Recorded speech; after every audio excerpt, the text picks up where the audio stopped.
Today, we're going to talk about dealing with stress from home.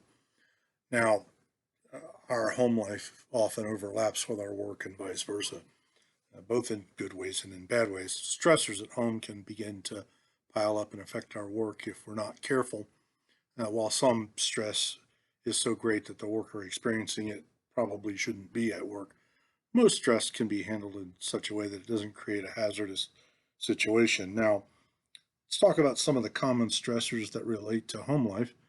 There's many different stressors in each of our lives at any given point in time. It's important to recognize the types of common stressors and if they could be affecting you at work. Some of the common types of stressors include health. Many people are dealing with health issues, whether it's in themselves or a loved one. A serious health scare can be one of the most trying situations that we really ever deal with. Finances, lack of money or too many bills, excessive bills, that can weigh heavily on a person. Relationships is another one. Fighting with or arguing with a loved one can create a stressful situation for an individual, even long after the discussion has come to an end.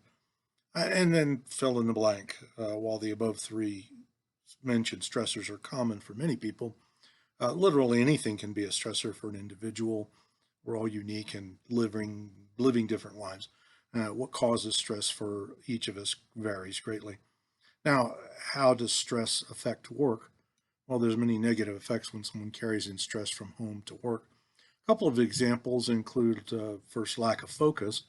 Dealing with any of the above stressors is obviously going to come with a mental load. Constantly giving thought to a stressful situation takes your mind off the task at hand. And then strain on work relationships. Stress can cause a person to shut down or become angry towards those who are around them. This situation negatively affects communication between workers and the cohesiveness of a work group as a whole. Lack of communication or teamwork can certainly lead to injury. So, how shall we deal with stress? There's not really a one size fits all solution for dealing with stress from a situation at home. As we've mentioned above, everyone's different, and how we deal with stress will vary. Here are some quick ideas, not the only ideas, but just some to think about. First, recognize what's truly bothering you. From there, it's less difficult to attempt to find solutions in dealing with it. Also, recognizing the stressors can help you separate your anger toward a situation or person at home from those around you at work. Um, get down to the bottom of what really is the issue. Take action to mitigate or eliminate the stressor. Not all stressors can be eliminated, but our reaction to them and how we face stressors, we can improve that. Have a conversation with a loved one, a friend, a coworker, someone you trust. Many times we build things up in our minds and need to get them out processed, and that will help us get them into perspective. Find some other ways to relax that are not self-harmful. We need a mental break from time to time.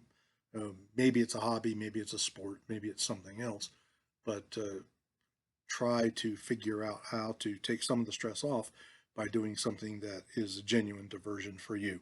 And that comes in all kinds of shapes and forms. I want to bring it to a close there. I hope that this is useful to you. We all suffer as a result of stress to some degree under various circumstances, and hopefully this will be useful as you try to address those situations that arise because of